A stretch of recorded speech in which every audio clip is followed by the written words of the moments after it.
All right, colleagues, while we just wait for a few seconds to start some minor things, maybe it's a good chance for us to get to know each other a little bit and see who's in the room with us. If you're in this room for the Youth Work Agenda for Africa, you're in the right place. And if you're not meant to be here, stay anyway. This is definitely the best panel in this breakout session, for sure. I'm Terry Ann Gilbert Roberts. I'm the Research Manager for Social Policy Development at the Commonwealth Secretariat. And it's my pleasure to be your moderator today for this session. And I'll shortly be introducing my panelists who have some exciting information to share with us about what's happening in various African contexts in regard to youth work. But maybe I could ask you here, just give me a quick introduction to let me know who's with us in the room. Let me start here. Who are you and why are you here? Morning, I'm Imogene Lukinwa. I'm from Namibia, program manager at the Namibian College of Open Learning. We offer the youth programs from diploma to master level. Fantastic. Thank you. Welcome. Good morning, everyone. My name is Difi Watchmanson. I work with the Commonwealth Secretariat. I work in public debt, but then I'm originally from Ghana. So I just want to know what the agenda for Africa is concerning youth work. I'm also, together with my colleagues, we are writing a paper on public debt and its impact on youth development. So hopefully I can glean something from this that fits into the paper. Thank you. Thank you. My name is Ahabu. I'm from Malawi. I'm a co-founder of a youth-focused youth NGO, but I'm also the interim president for Malawi Youth Workers Association. So this topic is definitely relevant because apart from Africa, they need to trickle down to regional and then to country level. Because I'm basically here. Excellent. Thank you so much. Thank you. Thanks. Hi, everyone. This is Bongan Masugu from Eswatini, president for Eswatini Red Cross Society, but I'm here by my age as chairperson of the Eswatini Youth Workers Association, interested in the agenda, youth work agenda for Africa, because we're an emerging youth work association. So we're going to learn about this. Thank you. Hi, everyone. My name is Bill Chivers. From the Tanzania Commission in London, Commonwealth Affairs. So basically, use one of the priority areas for the Tanzania Commission, Tanzania in general. Yeah, that's what I do. Thank you. Hi everyone, I'm Valerie. I work with the National Youth Council of Ireland, and my main area of work is global youth work. So we would have done some work with Dr. Lynn. But I'm just really interested in how and what different African countries are doing in terms of youth work. Fantastic. Thank you. Hi, my name is Aidan, and I'm a colleague of Valerie from the National Youth Council of Ireland. And very similar in terms of interests with regards to global youth work and my particular focuses on research. So, let's go to the side. Let's start at the back and then come forward. Hi, my name is Ligo Mombo. I'm charged of the High Commission of Gabon. Obviously, we are very interesting to see what's planned for Gabon. And I'm with the Minister of Youth and Sport of Gabon. Also very interesting to know what actually is in plan for Gabon, for India, for Africa. And to share different experiences with all country taking part in this decision. Thank you very much and welcome. Bienvenue, Monsieur Ministre. Je parle un petit peu de français.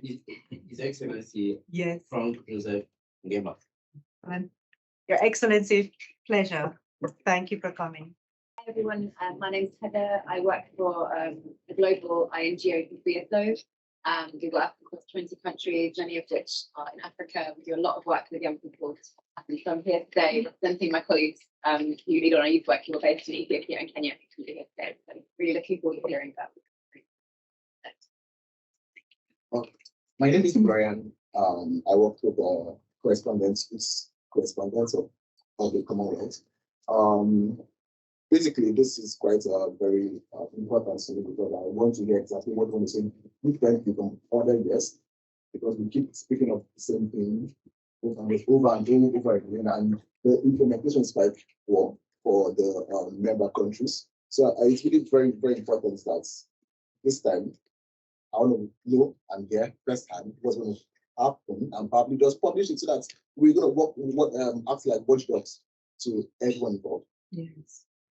Interesting. Thank you.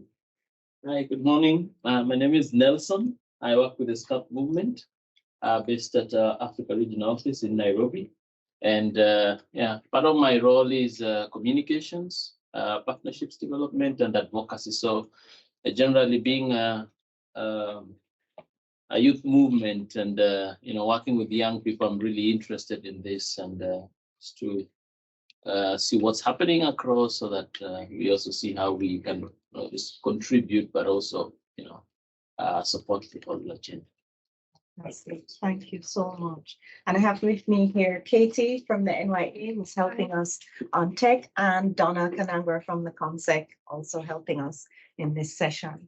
So welcome everyone to this session. I came late. So Yes, please introduce yourself. Welcome. My name is Tarhas Hebos. I'm on the board of Africa Youth Foundation, headquartered in Bonn, and also having a branch in Ghana. That is one of my things, and I am also I originally from Eritrea, and I'm engaged with my Eritrean community, diaspora community in the UK, to create a sports resource center. So we have already started gathering the young youth, the young players, but we try to make it now a proper organization, recognized in the UK and having a network with our country. And my other thing is I'm a member of the African climate change negotiators. So I've been participating in the COP negotiation for the last 15 years. Thank you so much, and welcome to you all. And we look forward to hearing your own experiences with youth work as we interact with what our esteemed panelists are going to share with us. So it's my pleasure to begin by introducing Teresa Ayeriga, who is who's a researcher affiliated with the Human Sciences Research Council. She's based in Cape Town in South Africa. And she's going to share with us her experience. She'll be followed by Ben Dontoye, who is from the Nigeria Youth Workers Association, to my right. And if he's able to connect a little later, we'll also hear from Michael Asundi, who is the chairperson of the Association of Professionals in Youth Affairs in Kenya. It seems we might have some technical difficulties on his end, but hopefully by the time we get going with our discussion, he can join in. For those of you joining us online, we hope you can hear us clearly. Please do share your questions in Slido with us, and we'll be happy to field them here to our panelists. There is a code in the chat for you to access Slido, and you're going to select room 102 for this session. So without further ado, let me hand over to Teresa. We look forward to hearing from you. Thanks so much. Good morning, everyone. I hope you don't mind if I sit. No. Okay, cool. Okay, my name is Teresa Ayeriga, as already mentioned. I work with the Human Science Research Council in South Africa. And part of my role in the HSRC is I'm part of a 7 Young African Research Fellows, and we are doing a tracer study on young graduate transitioning from school to work. So it's a 5-year study, and next year is our final year. We are tracing how young people are transitioning from the world of education up onto upskilling, which is like work or entrepreneurship or any other thing. And recently I went to Ghana to conduct a field work with entrepreneurs, interviewing people that are graduate people with masters and undergraduate degrees who are either going into full-time businesses or are doing side hustle. And if you are familiar with the Ghanaian system, it's more like it's a hustle economy. And if you say a hustle economy, it means that most people actually have a main job and they do sell other stuff at the side just to support themselves. I've also been tracing, I'm obsessed with trade policy and also its influence on young people. So I have been tracing the African Continental Free Trade Agreement, which has been, I don't want to say overhyped, but it had received a lot of attention. And I'm looking at its impact on the livelihood of young people if the market is established and if the continent is integrated. So can we go back to slide 3? The Human Science Research Council, I just want to give you a bit.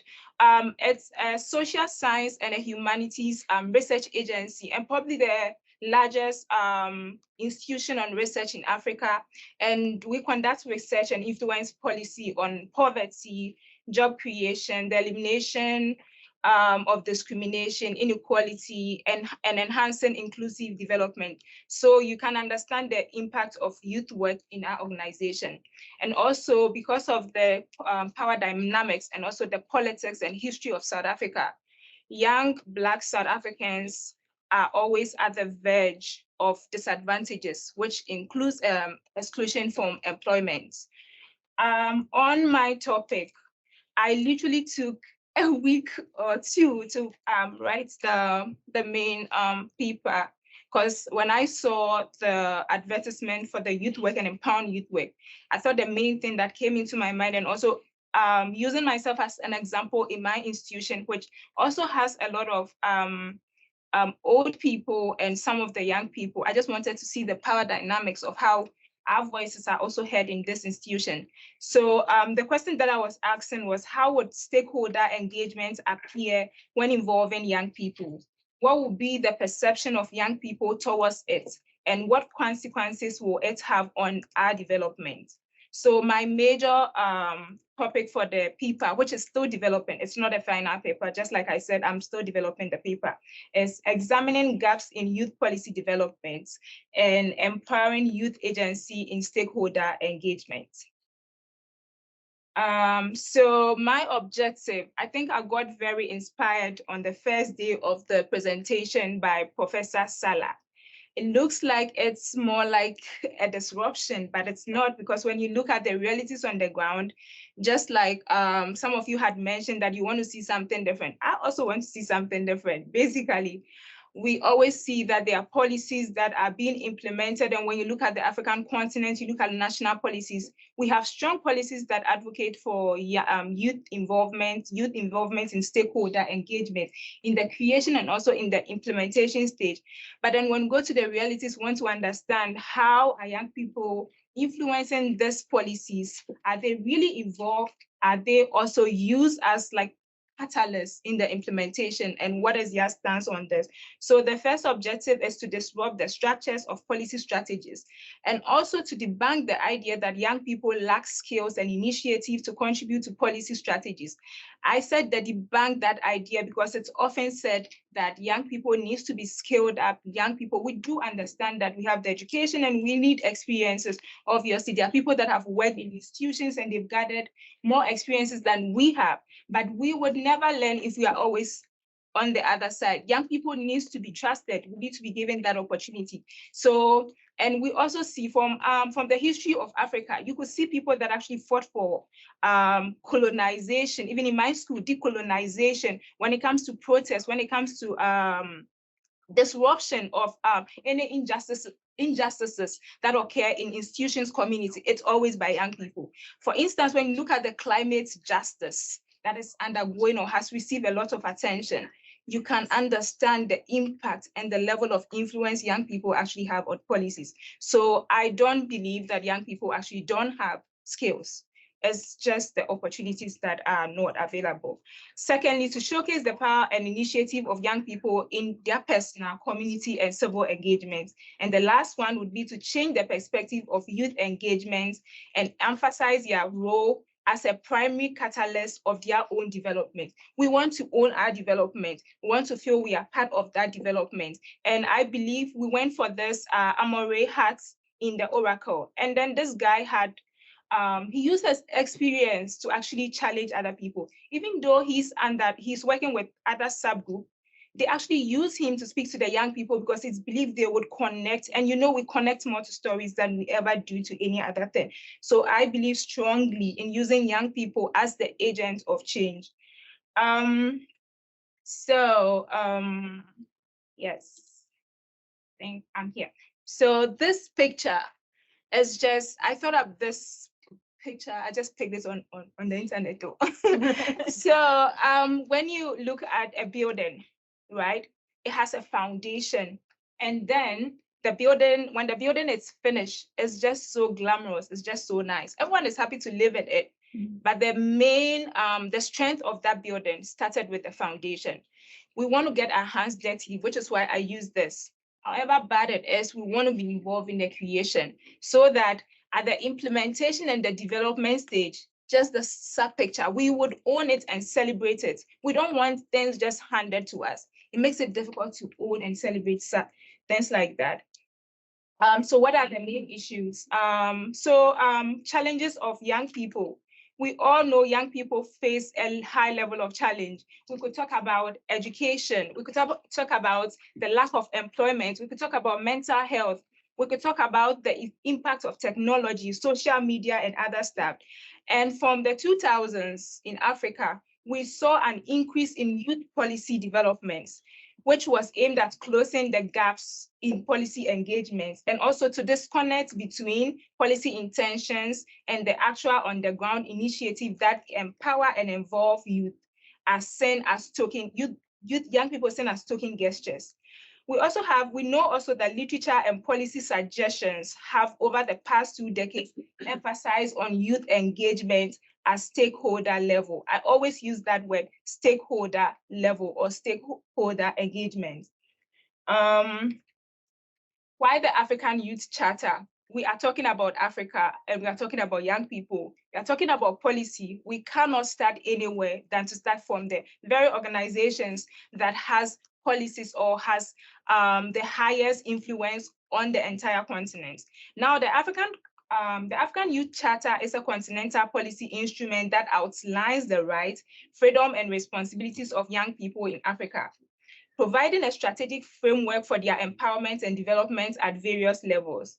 The charter was adopted by African heads of state in 2006 and it entered into force in 2009.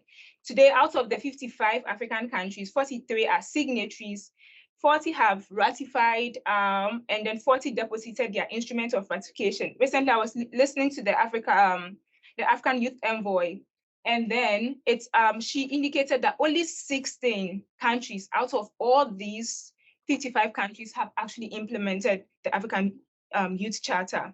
Now, the African Youth Charter is also the bedrock of national youth policies in Africa, or the framework to which all the national youth policies are developed. Its established objective is to emphasize youth development through advocacy and also empowerment. Why the African Youth Charter? So the African Youth Charter in the Articles 10 and 11 recognize the role of young people in the development and call for government to create favorable conditions for their advancement through individual development and active inclusion as partners in decision-making, ensuring equal opportunities and access to information. It also aims to engage the marginalized youth, prioritize youth policies, and facilitates their reintegration into society as a crucial aspect of this approach. The Youth Charter also recognizes the demographic bonus of African youthful population as it potentially holds accelerated investment and socioeconomic growth. Now, out of the over 1 billion African population, young people represent 200 million of that population, or almost or close to 60% of the African population. So we often hear African is a youthful population. If African is a youthful population, what are the demographic advantages that this would have for us in our development agenda? Additionally, Article 12 highlights the importance of national youth policies and advise policymakers in member states to develop a comprehensive and coherent policies specifically addressing youth policies. It is of a paramount importance that young people become the custodian of their own development, partake fully in citizenship duties, and contribute towards economic development and the state of Africa.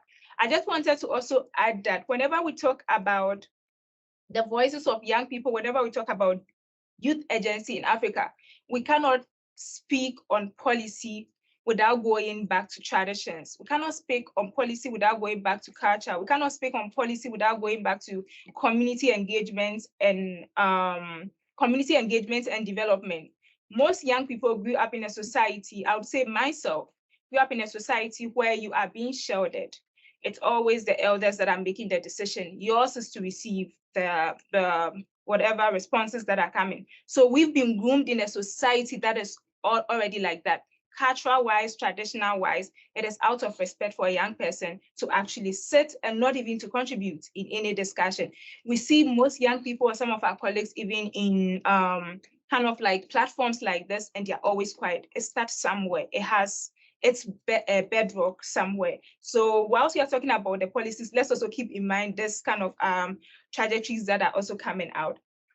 So my next slide is on the objective of the Youth Charter, which aims to address key issues facing young people of importance. We talk about advocacy and empowerment, which is actually the foundation of the African Youth Charter.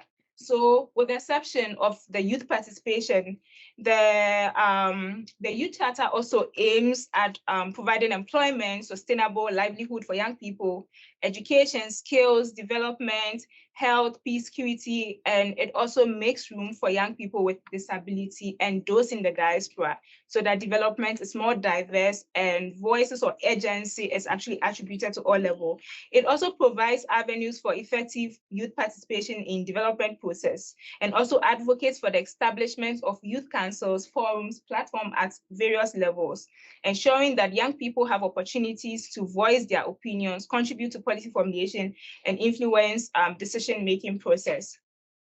Now, just in order to understand the level of youth participation, before I went into the case study, I thought as much that I should go. Obviously, there are people that have written massively, beautifully literature on youth participation and youth engagement. So I decided to do a comparative analysis of both the literature and then of both academic literature and then the gray literature.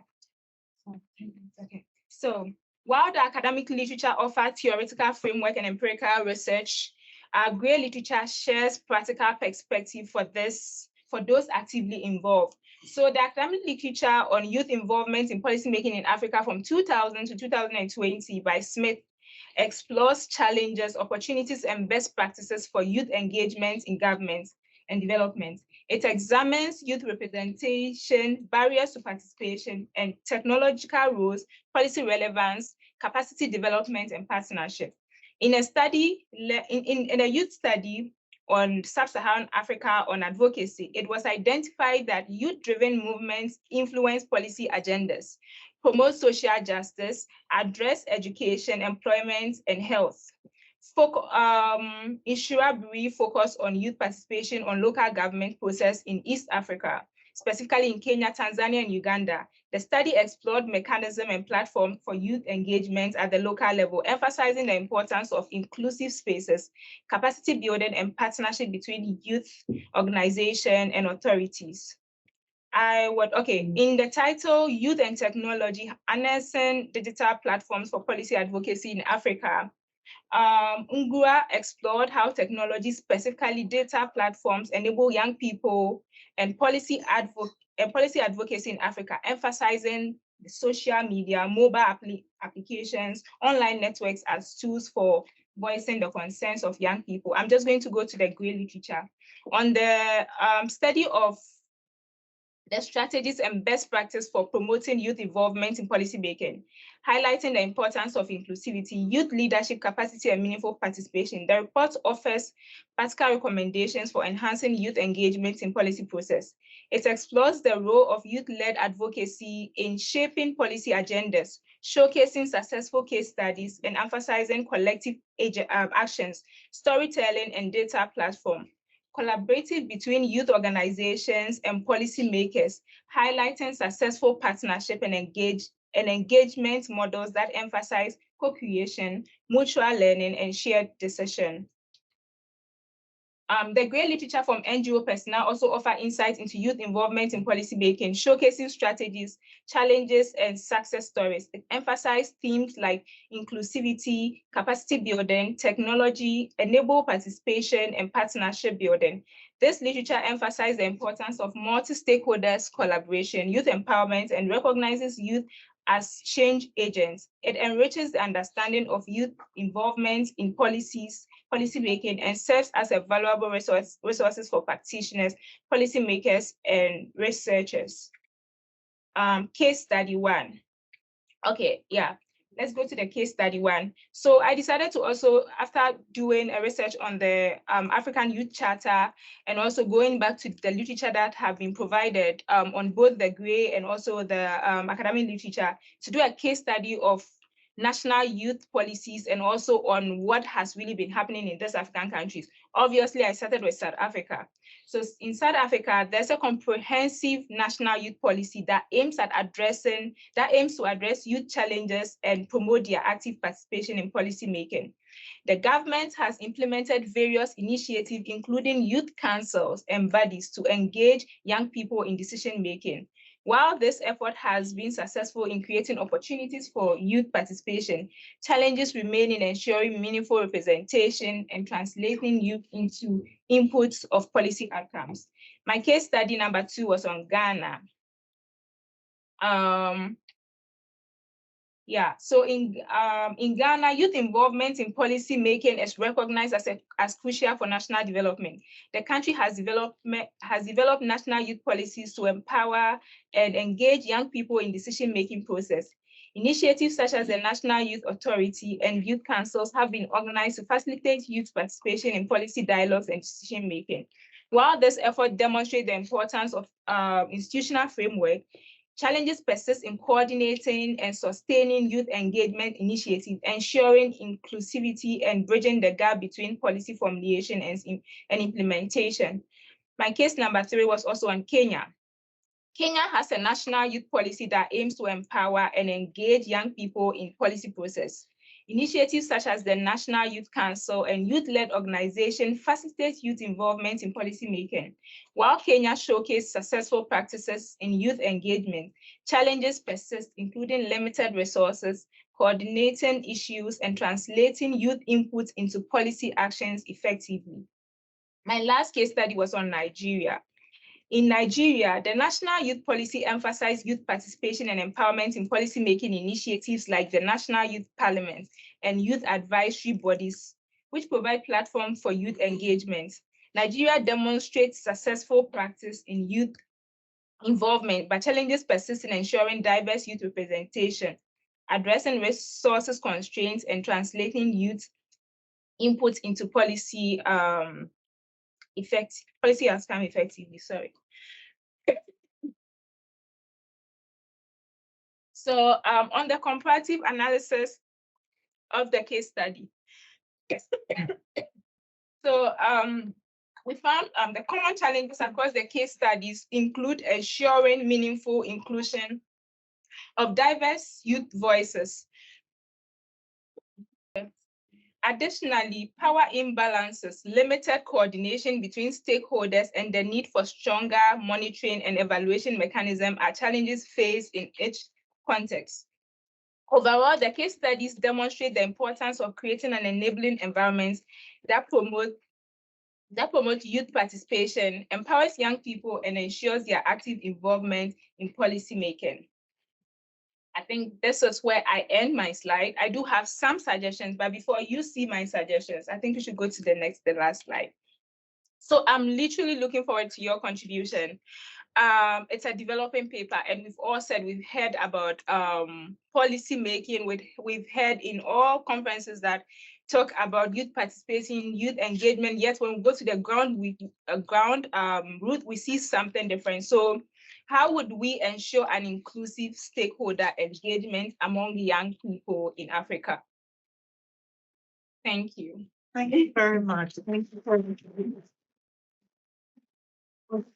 Good to have that overview of where the African Youth Charter places the role of young people in governance and in various sectors of society and importance of engaging them.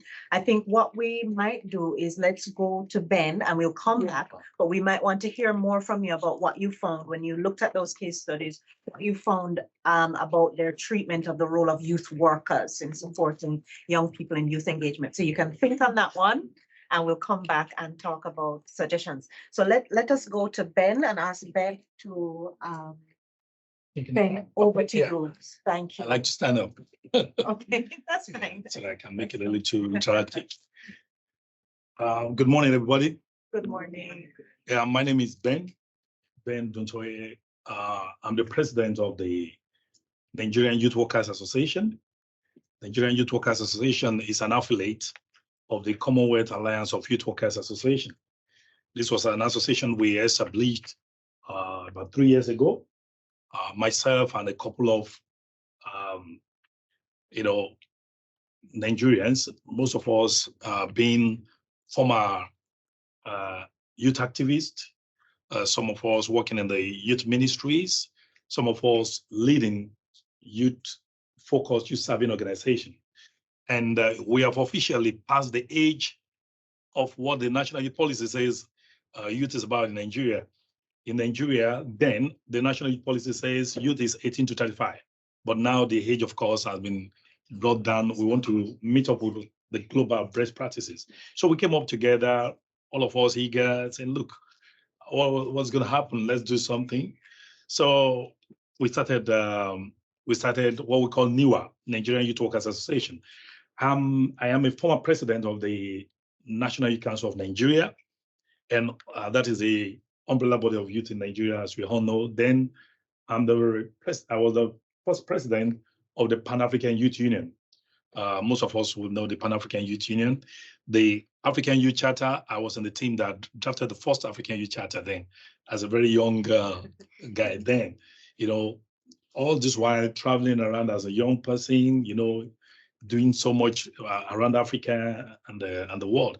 The Pan-African Youth Union is like the European Youth Forum for some of us, so that we can understand that. So I was there. Then I've been into youth work for about 25 years. By next year, I'm going to clock 50. So we are no more we're no more youth. But we still have problems in Africa, especially in my country, that I'm very clear of. Like, I want to tell you, on Sunday, when I was leaving Abuja, I met a former minister. So we're greeted. He said, hey, Ben, where are you traveling to? I said, to London. I'm going to Reading. This is what is happening. He said, Ben, when are you going to stop all this youth thing? You're not a youth. You're a chartered accountant, face of business. As Honorable Minister, no, I'm not going to Reading as a youth leader. I'm going as a youth coach. He didn't understand. So I have to break it down. I have to make an example. Okay, Honorable Minister, see me as a former footballer, maybe a coacher, maybe Messi, anyone that can come to your mind. Now, after having played soccer, I now moved to go for training. I'm now a youth coach. So young people, coach, I said, of course. So you expect these young people just to be the kid to go around, do whatever they want to. They need somebody to model them. They need somebody to mentor them. They need people, to coach them. I said, so that is what I am into. But you left all this big thing you were doing to that. I said, well, that's my passion and I have no regret. And in fact, my country, Nigeria, has spent so much on me, traveling around the world, going for trainings, program formally, informally. Then the African Union spending so much on us, going to Europe and all of that. And at the end of the day, I just stopped one day, all this knowledge not impacting and maybe go to politics or some other things. So I said, no, we have to keep doing things. And around that too, we established what we call the African Youth Resource Center. So this comprised of myself and some other past African youth leaders that we served in the Pan-African Youth Union, the likes of Tenda Wanyika from South Africa, Andile Lungiza, who is now a member of the parliament in South Africa. And many of us started the African Youth Resource Center, and I'm the executive director. That's what we've been doing. So we keep trying to give to youth development, to youth work. So I've led a lot of groups in Nigeria, a lot of campaign.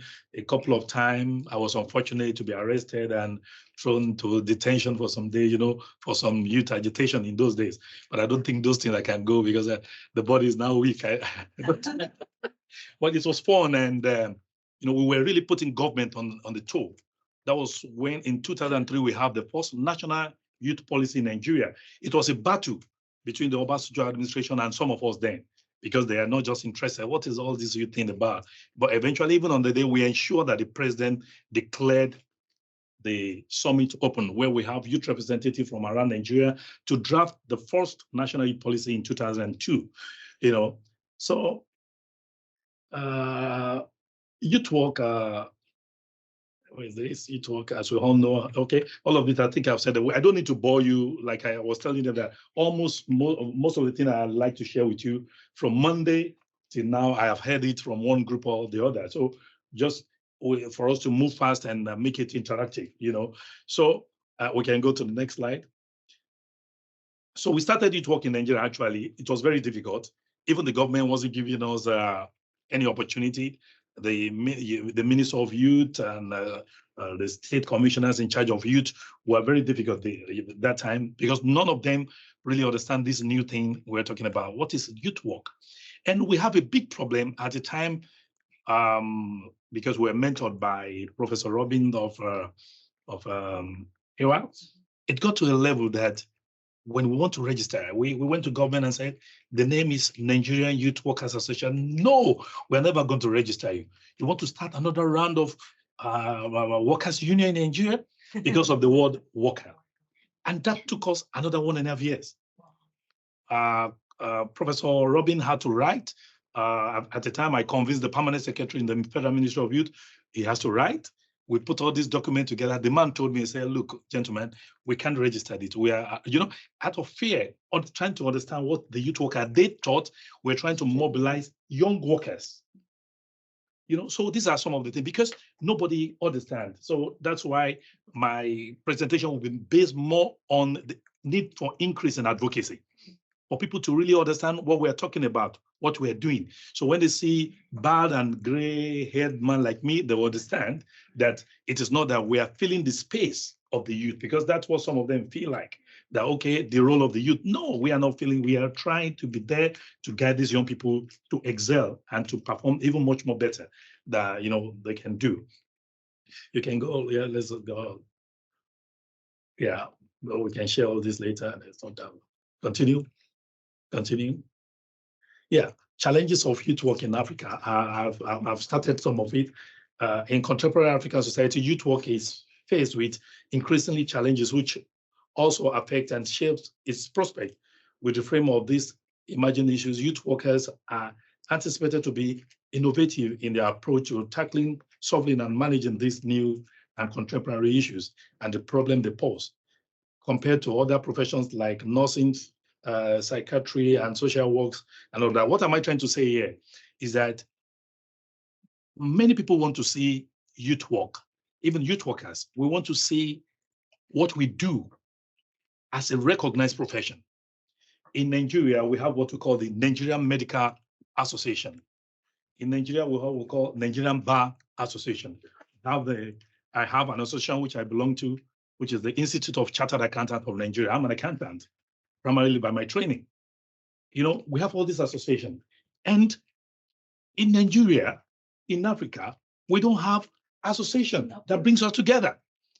I just said in my presentation that I've been in youth work for about 25 years. So any moment from now, when God calls me, I go, the whole thing ends. You don't have an association that brings you together.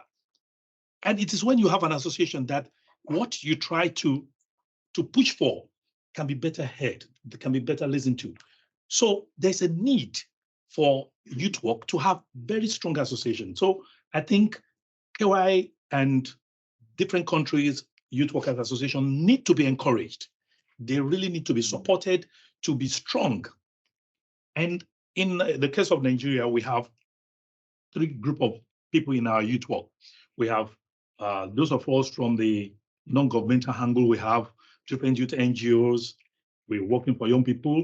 And we have those that work for government, the civil servants. and they have so much population.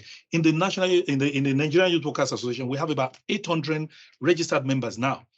They pay online, they pay for a form, you fill the form, you pay a sum of 2,000 naira. It's small money if you convert it into dollar anyway, but it's important to us. You pay, you bring your passport, we do your form, we approve your membership.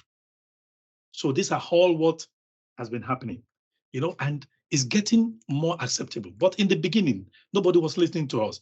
Do you know how we got their attention?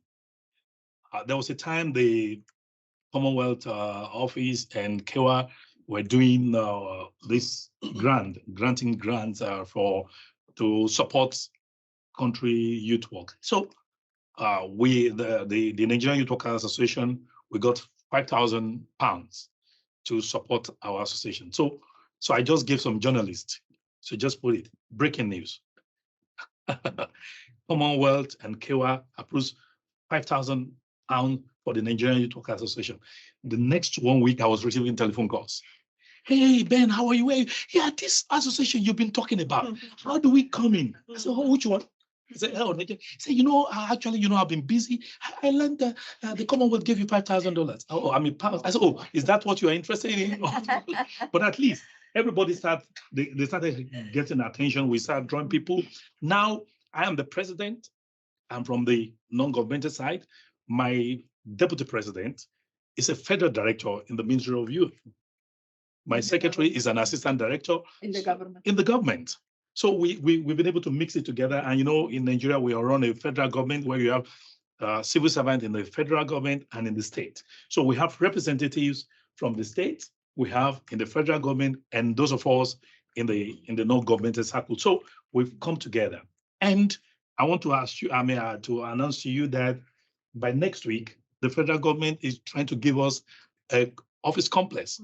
Oh. We've been paying for our office. I have an office just beside me. We pay for a small space. We'll be managing. But now the federal government is now saying, no problem. We have a space for you. You guys can come.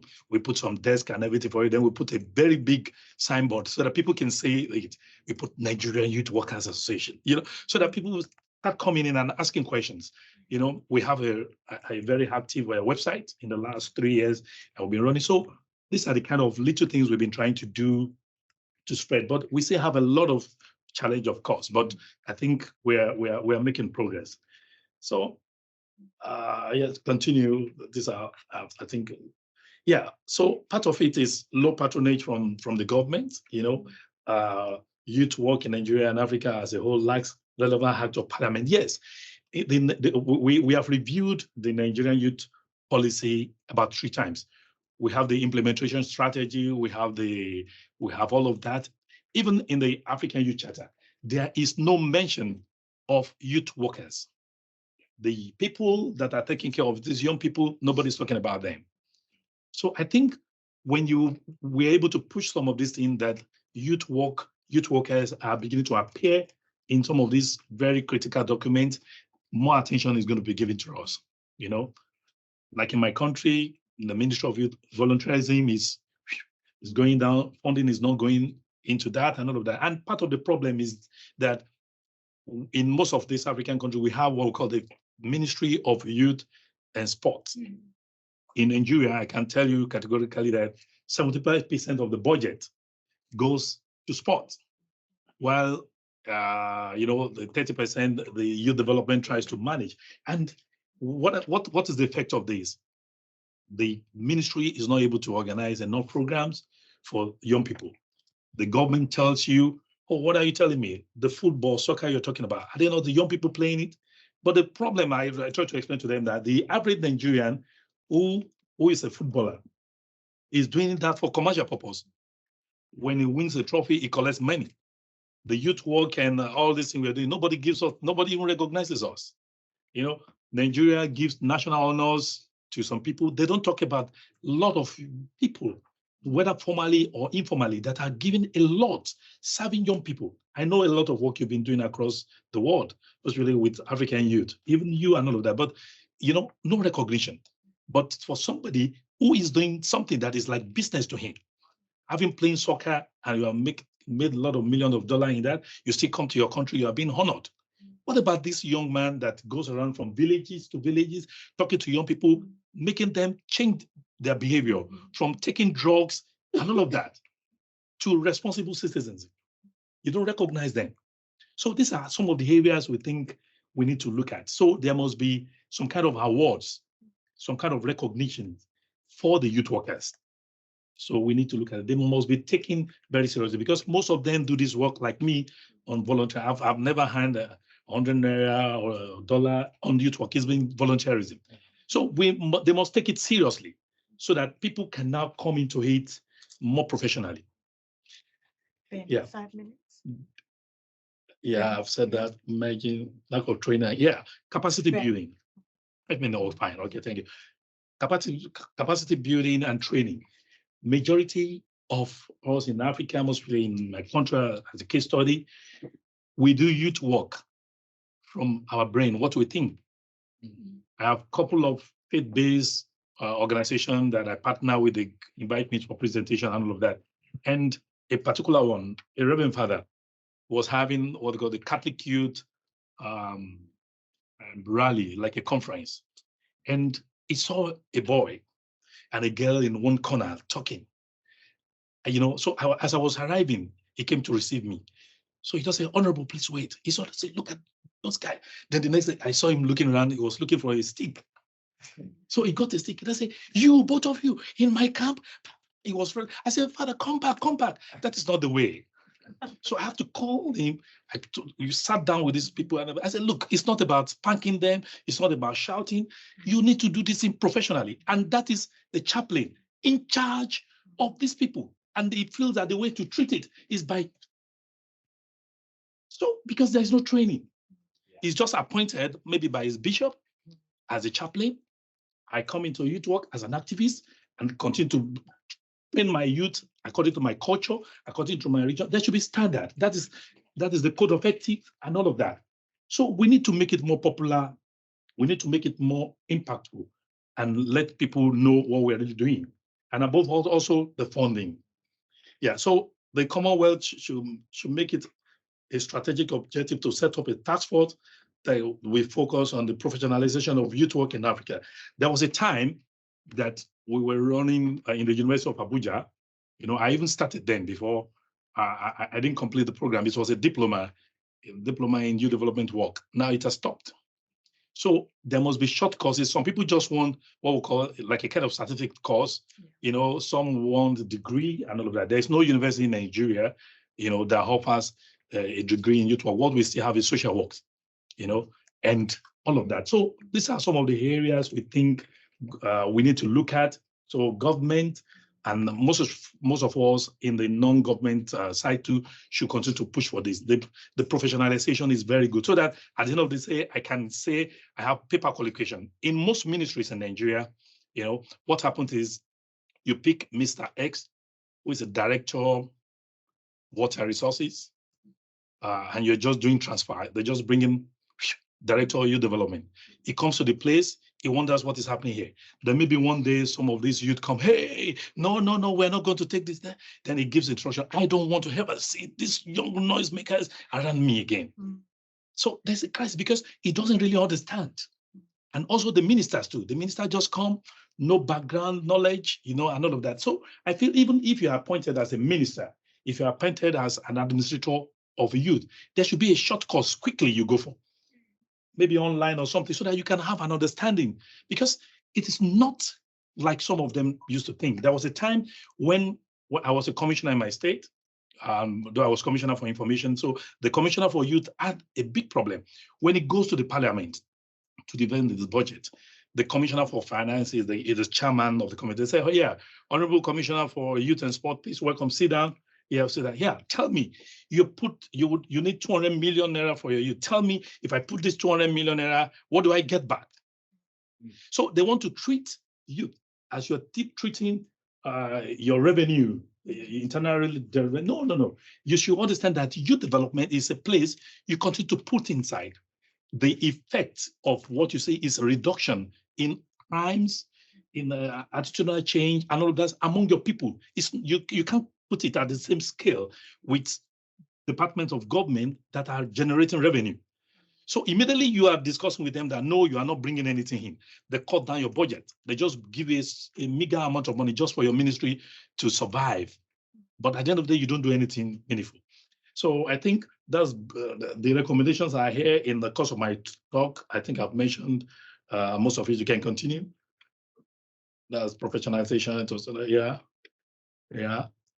Okay. Now in the mainstreaming youth development, I think I have stylishly made sure I have touched everything so that we can make it. So that's my point. I wish that the Commonwealth Secretariat and all of us should sit more in the need to have us have a stronger youth work association. It will cause back this effort that are going on. Thank you very much for your time. Thank you so much, Ben, and thank you so much to Yeah, Teresa I will as say well. something. Unfortunately, our other panelist, Michael, isn't able to join us online, but we are here together so we can have a discussion nonetheless. We've been treated to two presentations which have sort of raised for us some of those enabling factors as we talk about strengthening the youth work profession and so on. One has talked to us about the importance of policy as an enabling factor. One, the policy has to, of course, recognize the importance of youth and their rights to engage, but it also now needs to recognize the role of the youth worker, which is not yet happening as we're hearing from the African context that have been shared with us here. The second thing is having an association of the youth workers and how that can facilitate the capacity building to ensure that they are playing an effective role, supporting training and so on for youth workers, and of course, conducting research to understand the social value of what youth workers and young people will produce. So the floor is open. Do we have any questions for our panelists? Especially the last speaker, if that would be okay. Okay.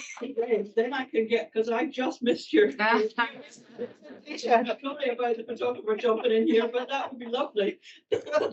All right, so we'll take, I see questions here. I saw you second, third, and then fourth. Fifth. All right, let's see. Is your first question for Ben? For both. For both, okay. First, I would like to ask Ben, did I understand that now that you had convinced, or the government is convinced, has it been legislated yet or not? I just wanted to know this. Okay. The legislation, and it's not only just recognizing, but it has to be legislation. It's in my presentation. Okay. Those are part of what my recommendations were. Your face, stand up. Come forward. For the light is, yes. So, thank you. All right. No, it has not been. It's a process which we need to start. And you see, before legislation, I think it has to start with the national youth policy. In Nigeria, the national youth policy is supposed to be reviewed every 5 years. So I think in the next 1.5 years, if the government are serious, we're going to have it reviewed. So we're going to start from there to ensure that the policy captures the youth workers.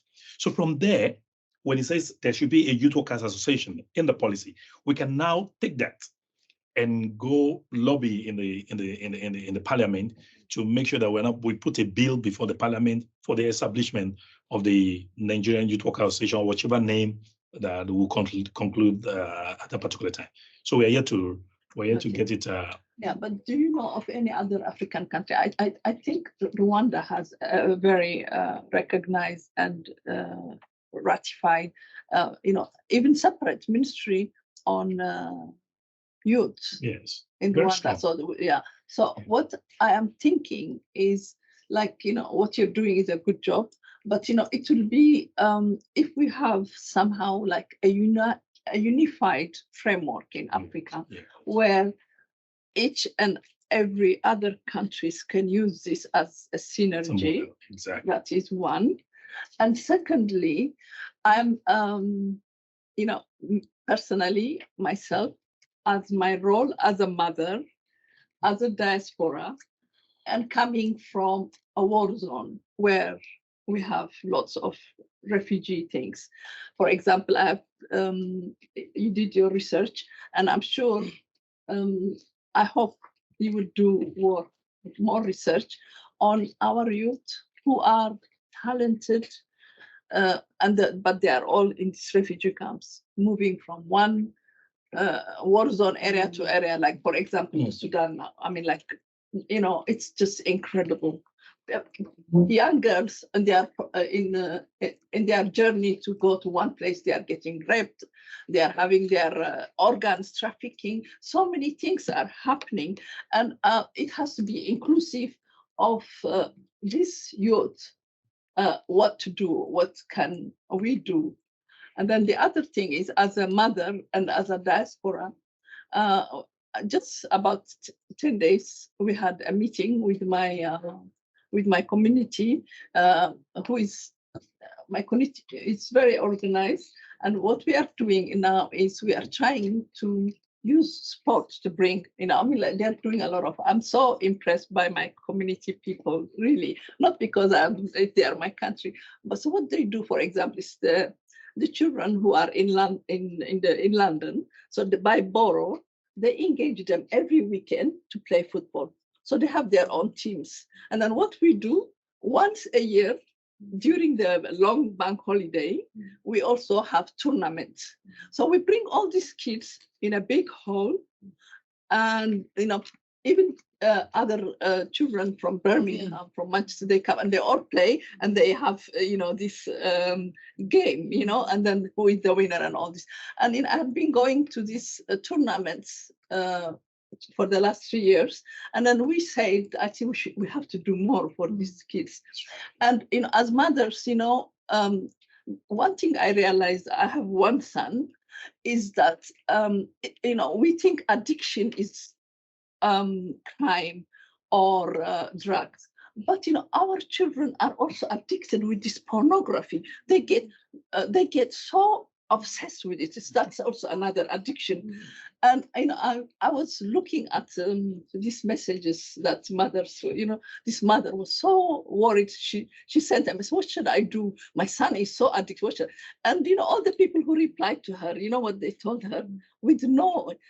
Send him to football, sports, to the gym, and all this. So the role of sport is to engage youth. Is very, very important.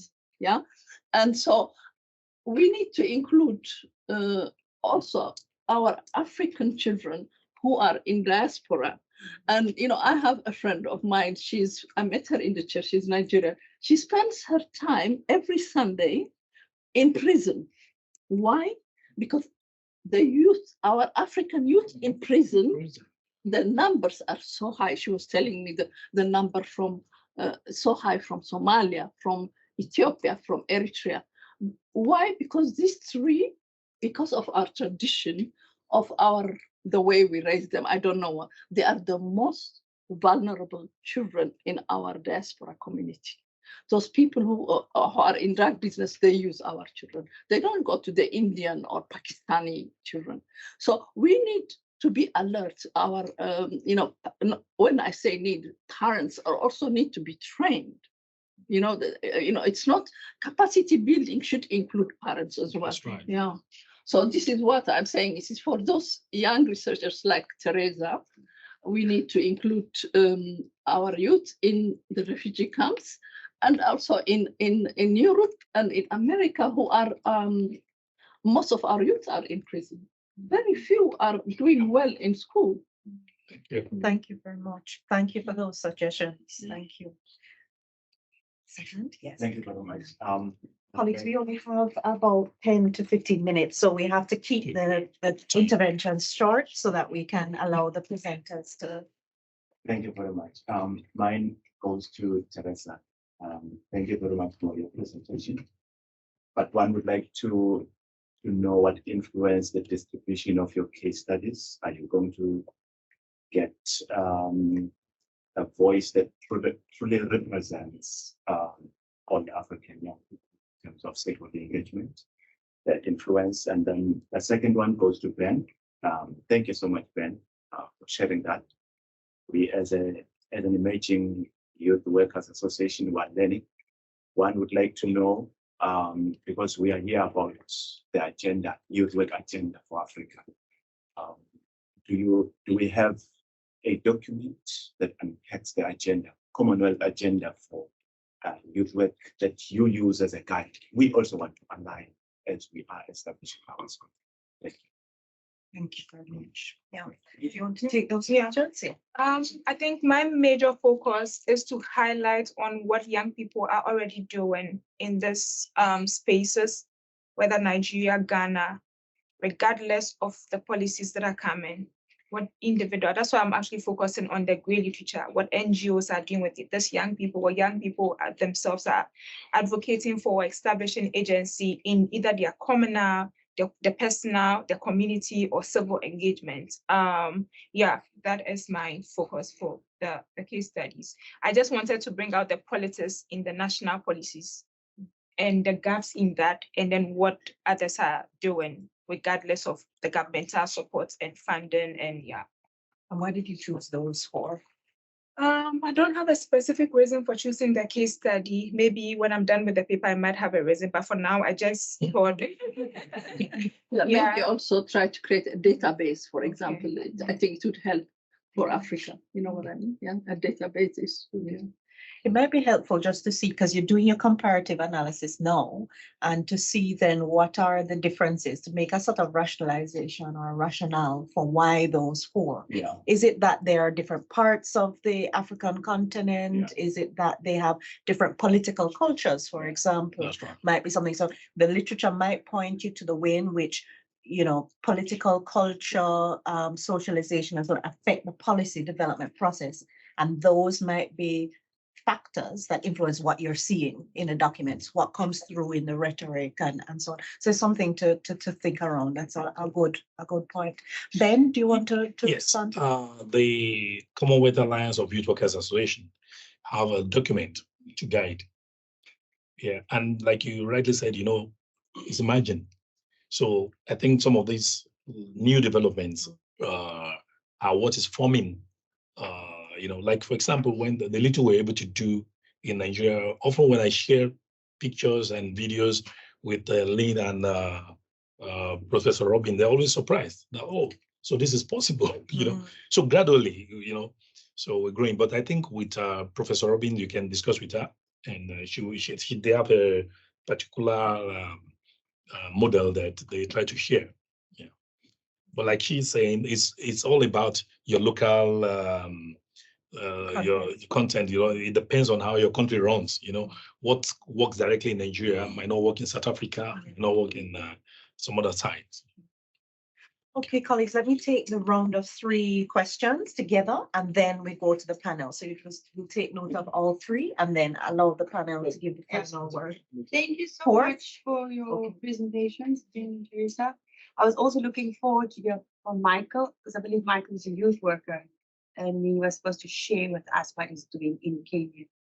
I'm not sure if you are aware that in 2017 in Kampala, Uganda, our youth ministers came together with the Commonwealth, and then they all agreed that they will promote professionalization of youth workers in our countries.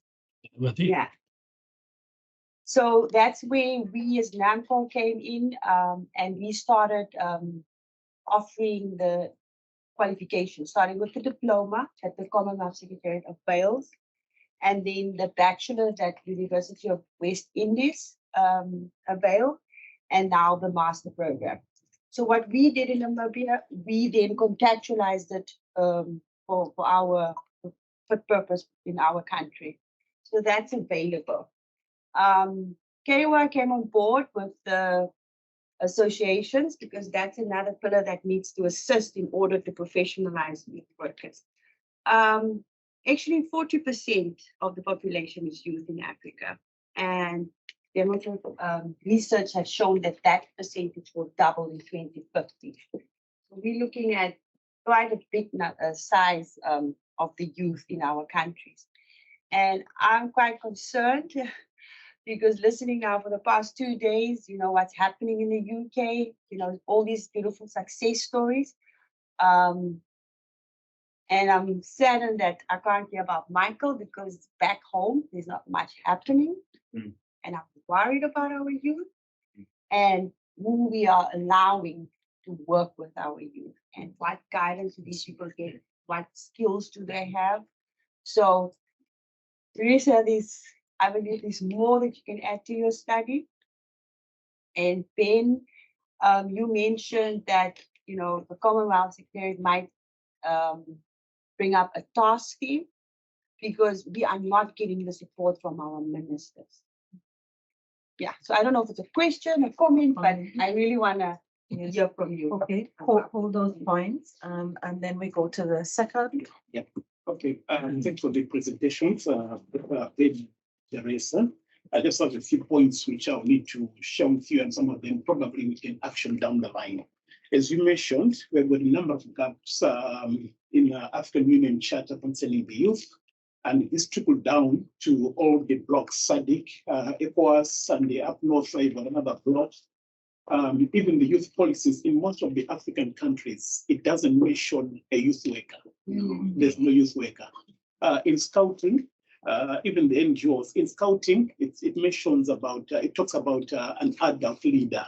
Yeah, it's not a youth worker. So I think we've got a task to publicize the mentioning of a youth worker. Most of the policies, they talk of a parent, a teacher, and that kind of thing. So I think at the policy level, we really need to team up on that. I was suggesting, and it's something that I already drafted, to do a letter to African Union to say when they are discussing papers concerning the charter, probably it's something as youth workers from Africa we can pick up. Let's, in one force, write African Union.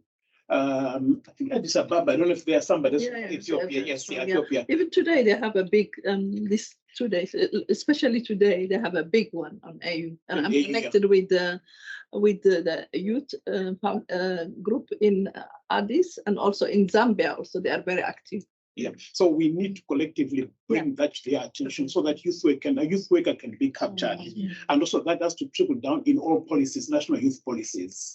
And then the youth policy, actually, we must embed in an element of monitoring and evaluation. Most of the policies, it's just, okay, 5 years as last, let's review the policy. But we don't review to say, find what did we achieve and what was not achieved. What are we learning from there? So we need to bring in an element of learning, and as we are doing the reviews, and then we can embed some of those factors. Research, Teresa, you're doing a very good job. In Africa, we don't have research, we don't have data about youth work. We have a big gap in that. So that information we really need to, youth workers have to be involved. And then we need to have like evidence-based intervention when whatever we are actually doing.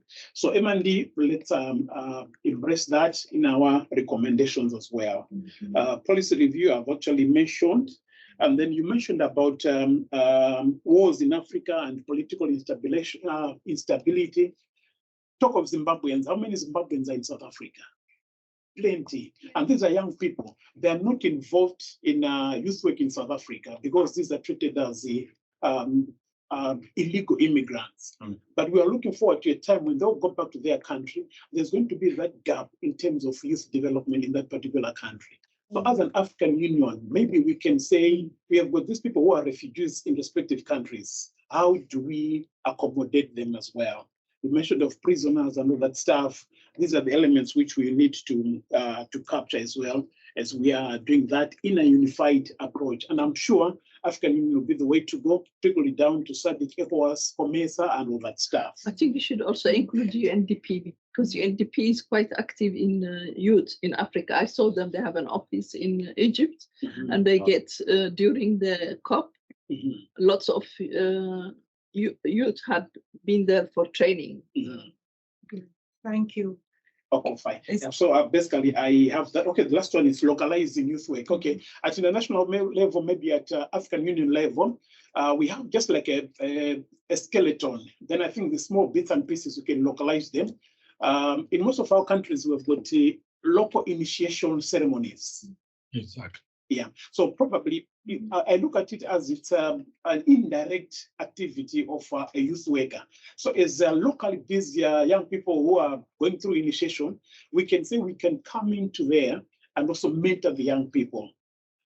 Some years ago, we would have elderly people talking stories to young people. You know, that is kind of an old way of mentoring young people. You know, we can train those people at their goggles, and then they can bring in a little bit of some activities in relation to that. So I think at national level, we trickle down to international level, we trickle down to national level. Yeah, sure. Local. Okay, thanks. Thank you so much. We'll go here and then to our Commonwealth correspondent, and then I will give the panelists the final word to reflect. We have only 7 minutes, so we have to keep it tight. So, Mr. Bennett, I just wanted to find out. We're talking about, we're talking about youth working, agenda in Africa. There's always interest. Before people belong, they want to know what are they going to bring on board, how it's going to be helpful to their own growth and to the community. So I want to find out what opportunity actually lies among youth worker associations in Africa, because this needs to be clearly spelled. For countries, when they were doing the presentation, or they probably just 26 countries. At the moment, they are part of KEWA. So what opportunity actually lies, so that people, nations in African member state countries in the Commonwealth can also subscribe. It should be well spelled on the website or whatever, so that they know it should be mutual interest, you get. So the next question I want to find out also, what are the requirements that is needed to integrate, groups or individuals within the youth work space at national levels? What are the requirements which is needed, to integrate individuals or groups into the national associations of youth work within their member state countries?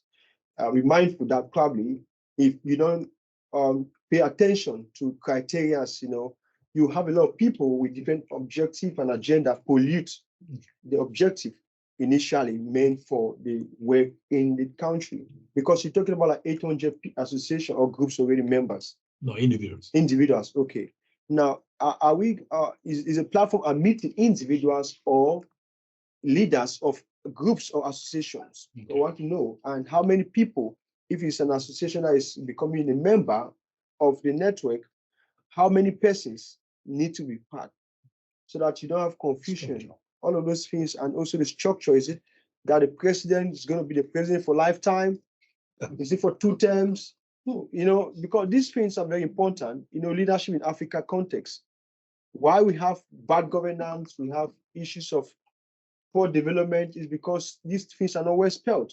So we are now people who are trying to change the narrative, and we should be able to come up clearly, say, okay, if you're the president, maybe even you're the founder, you could be there for 2 terms, or then later become now the CEO. You can now, General Assembly can appoint the president. The president is still responsible to you because you understand the vision, but he tried to coordinate. All of these things is to, because Commonwealth is there to also advance governance. Yes. We cannot achieve peace and sustainable development if governance is missing, because I believe governance as double leadership is more of friendship. So these are the things I just want us to understand so that we make progress. I get the message. Back. All right. I'll speak to you. Thank you. Thank you. Yes. Ben, this comes to you briefly because it's from my own constituency. First off, whatever youth work is being done in Nigeria, does it actually capture the peculiarities of the North? You and I know very well that it's whatever it's happening is quite different from what happens in other zones in Nigeria. Based on, of course, education is basically what we see very strong, what we're struggling with in the North. And how are you able to actually merge all of that together? Because I know there's some kind of resistance to some certain things, and you have to model whatever you're modeling based on the peculiarities of that zone. So how are you able to do that? And secondly, of course, you and I know that you are in the boardroom. to an extent. And the idea of actually appointing ministers of youth, is it going to be based on technocrats or the usual political. Settlements? Yes, those settlements. And of course, we know I don't know, I might be wrong, but I don't know how juicy that application is. But but I don't know if there's some kind of pressure on the government, which you're part of by extension. If there's some kind of pressure to make that particular ministry to be headed by technocrats. Thank you. Okay. Yeah, thank you. Might not be able to respond to all, but yeah, I'll just pick it. Yeah, pick a Yeah, few. I think let me start from the quickly to that. One, in Nigeria now, I'm not in government. I was in government about 9 years ago when I was commissioner. So I'm a private man now. So take note. To what extent? By the ruling party, which you're part of. Yeah. Oh my God. Now, well, to that, too, I think it's a personal thing. I'm a member of the political party, and we're lucky to win elections. So, and sincerely, in all sincerity, it has really helped my influence among friends that are in the parliament and others helps. Like when we had the conference, when we had our first conference, we had no support from the Federal Minister of Youth. So what I just did was that some of my friends that were my colleagues at the time I was commissioner, or maybe they are governors now, I just give calls to them. Look, I have this conference. How do you help me? So they just help us with little fund for accommodation and venue in Abuja. The only thing I was able to make the ministry do is to give us their conference room, a place almost double of the size. That was all they gave. So you understand? So I think some of this influence in government or politics too, if you know what your limits are, it's not bad if you're going to use it to help the organization. But if you're going to use it to turn the organization to begin to endorse candidates and all of that, which even when I was president of the Youth Council, if you see my record, I never tried that. Even when I was seriously under pressure by government to endorse a third term of a presidential, of a ruling president, a president power, I never did. I was pursued with money and everything. Those are part of the good thing we thank God today. It makes us have good name in the country. So I try to draw the line. So like you said, the North and the South. I'm from Kwara State, if you know, I'm from North Central, but I'm a Yoruba man. My deputy, a federal director, is from Adamawa State. You understand? So when we had our election, in all sincerity, we try to carry everybody along, because it was our first election. So we have to be very careful. So we shared it. Those of us from the NGOs, those of them from the state government, those from the federal government. So we try to make sure everybody is involved so that there could be acceptance. My treasurer is a youth worker who is presently the technical assistant to the permanent secretary, Federal Ministry of Youth.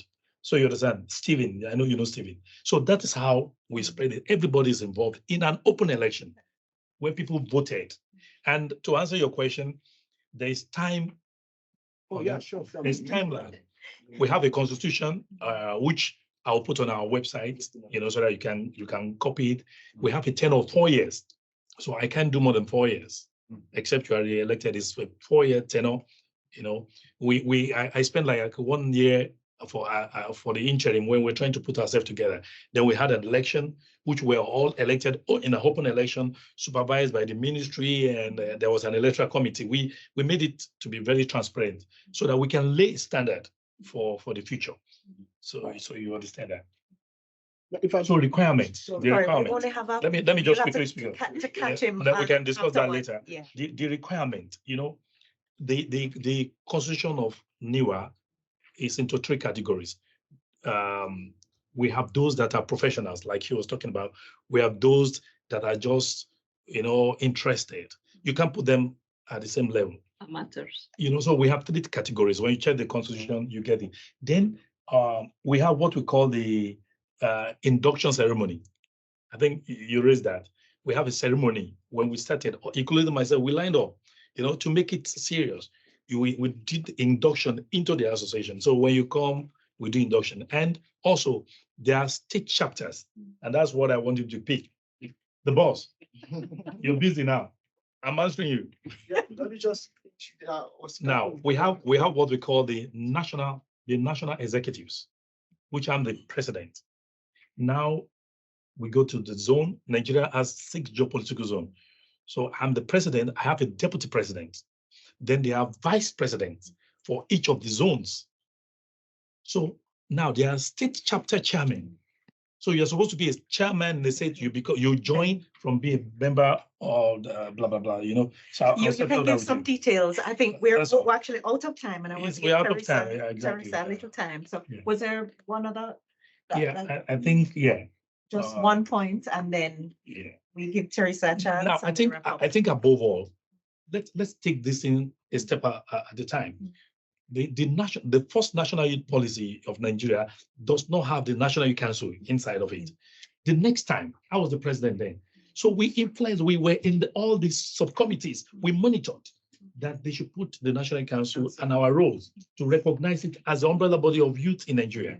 Now, if all you need to do now is ensure the review of your national youth policy and make sure that when that is done, put your members across to be able to put the youth worker in your policy, then we can grow from there. Yes, thank you. You have a strategy to get it done. Good, excellent. Teresa. Yeah, I had all your comments, and I took most of them. But it's okay. I took most of them into consideration on policy. Whilst we focus so much on policy reviews, on trying as much as possible to get reviews or some of ideas to the African Union on youth workers in the both the policy and also in other national document. I think you made mention of localized council elders, and like my reason for actually undertaking this research was basically the government cannot do everything by itself. And before we get to the governments, everything starts with personal, everything starts from personal, community level before it can actually get into policy. So just like you suggested, I just believe so much in starting from the community. If it's with youth workers in this local communities, whether it has to do with elders that are training these people, how do we, as NGOs, how do people reach out to these people and train them as youth workers? What kind of work can they do to impact the lives of young people? And how would that channel to national levels and then to the African Union? Because I believe we have a lot of amazing policies, but then when you go to the implementation level, there's so much gap. So how do we close the gap as youth workers, as researchers, as youth advocates? I think for me, that is my major, Yeah, thank you so much, Teresa. We appreciate that. I thank you all for the recommendations that you gave as well. I think that will strengthen the dialogue, and please continue over lunch to discuss some of those and build it up, because I think already something is coming around, a unified action in Africa. So the associations in Africa to come together and work on some of these recommendations, and that letter to the African Union could be one of the manifestations of this work. So excellent future ahead for Africa.